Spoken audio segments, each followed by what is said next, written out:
Hello students, today we'll discuss the question on engineering curves. Now here the problem statement is given. So a circle of 40 millimeter diameter rolls along a straight line without slipping.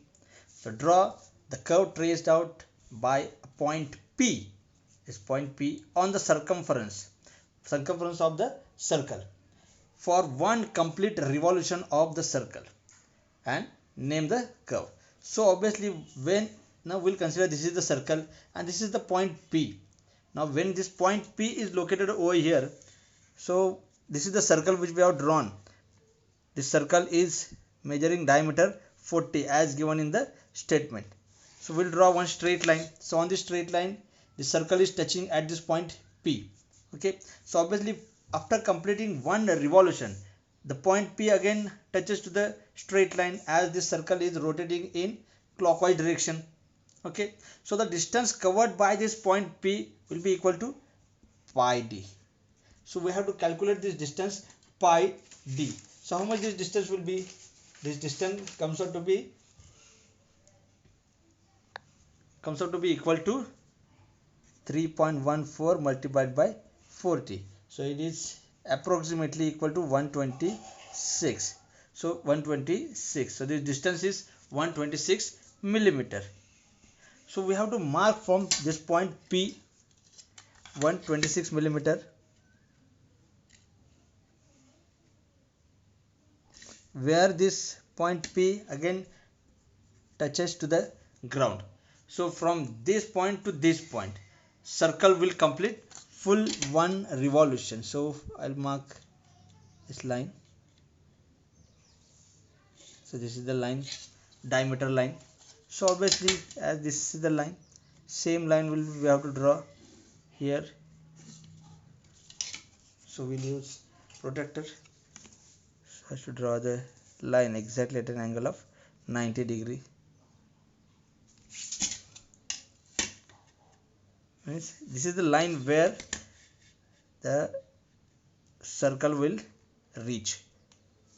So this will be the diameter. So what I'll do here also, I'll draw one more circle.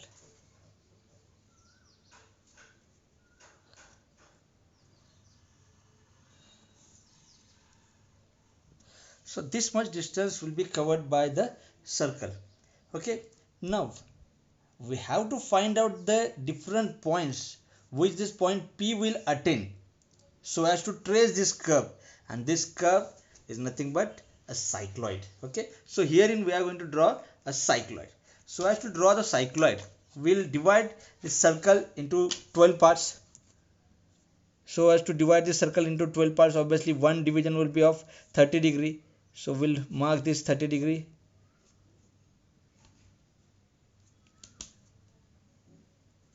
And with this 30 degree distance, we'll divide this circle into 12 parts.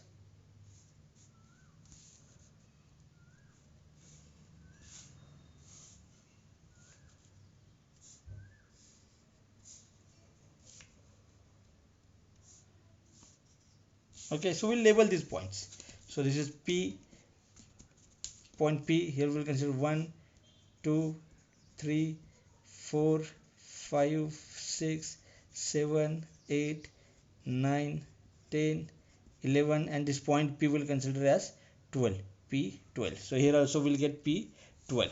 So what exactly it means?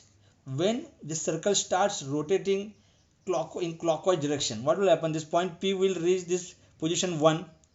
At the same time, when this 30 degree revolution completed by the circle, 30 degree revolution means point 11 will touch to this ground.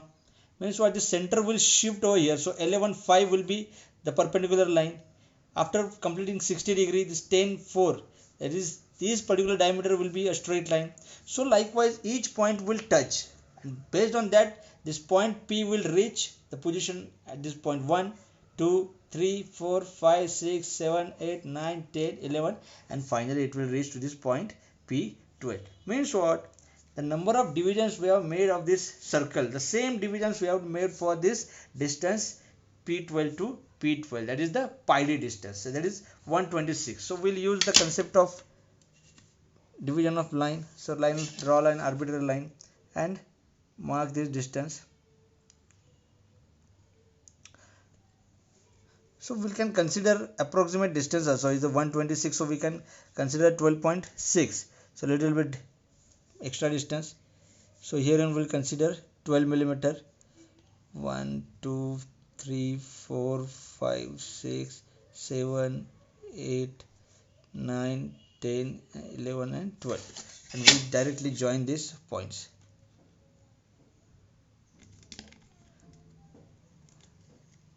Okay, so this point is joined.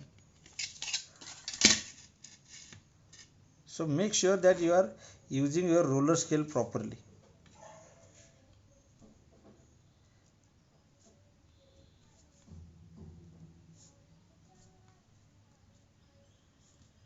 So using instruments so as to draw engineering curves is very important. If you are not using your instruments properly, obviously you are not going to get the proper curve, so there will be a problem. Okay, so these are the different points which we got over here. So here it will consider as well, we'll consider this as the point 1 2 3 4 5 6 7 8 9 10 11 and this is P12. So we'll draw vertical lines from each point, will represent the diameter of the circle after completing 30-degree revolution. So these are the different diameters.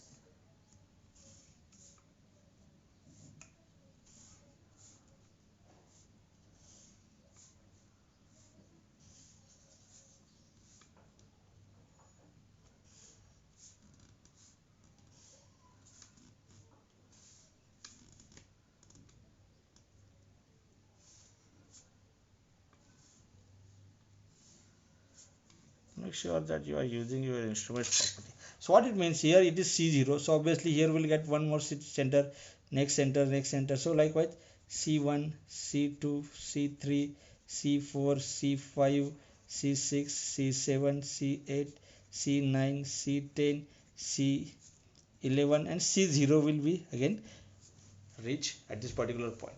Now next thing what is exactly is to be done. Now C0 will move to C1, point P12 will move to point 1. So obviously we'll have 11 fold 5 diameter, so that will consider as 1 dash, which will pass from 1 dash. So as the center will get shifted, obviously what next thing is to be done, the point P, so if we consider this as the radius, so point P will be somewhere on this line which is passed from this point 1. So what we'll do, we'll draw parallel lines which are passing through these points.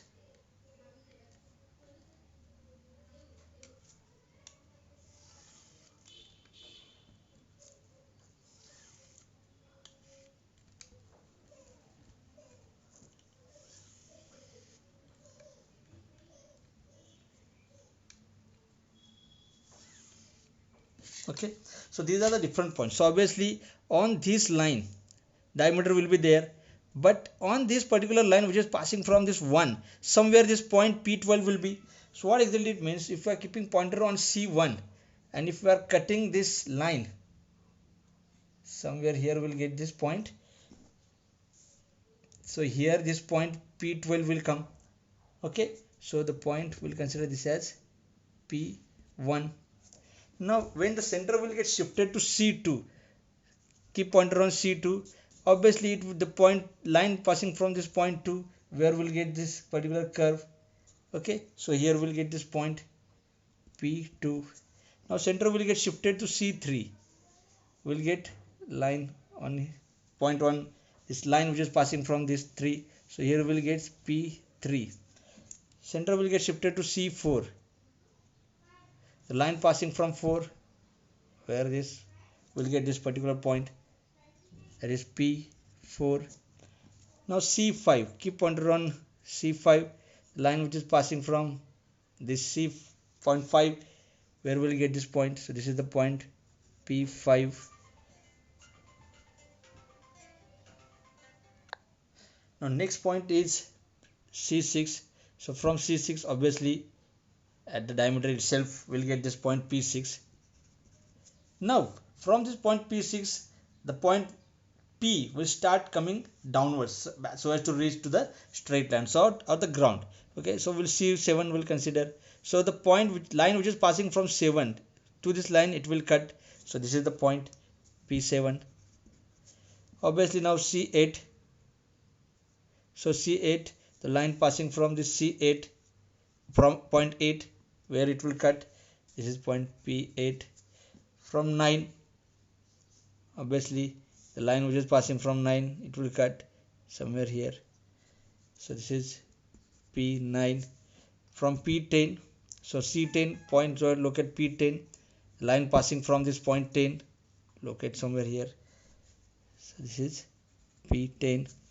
From C11, line passing from 11, so this is P11. And finally when the center reaches to C0, obviously the last point is P12. So we got these different points P1, P2, P3, P4, P5, P6 up to P11 and finally P12. These points we got by keeping pointer on each C1, C2, C3. When the pointer is kept on C1, we cut the line passing from 1. When the pointer is kept on C2, we cut the line which is passing from 2. Likewise, we came till point P11. So keeping pointer on C11, we cut the line which is passing from 11. So this is how we got these different points. Now simply by using freehand sketch or by using French curve, you can join these points. So I'll use freehand sketch. Simply I'll join these points.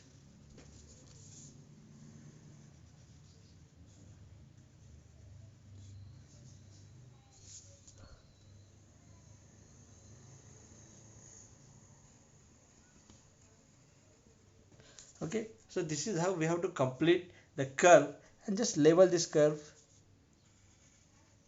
cycloid. Okay, so this is nothing but the cycloid, the curve traced out by a point which is there on the circle. When the circle completes one complete revolution, so again it from ground it reaches to the ground. So similar type of questions may be asked considering the point P is there at the top. So obviously the curve will be like, it will come downward and again it will go upward. So likewise the curve will be traced. If the point is over here, so it will first come downward here at the 3 point P and it will again come over here. So likewise they can give the position of point P12 at any position, at point P at any position. Considering that point, you have to draw the curve, cycloid curve. Okay, thank you.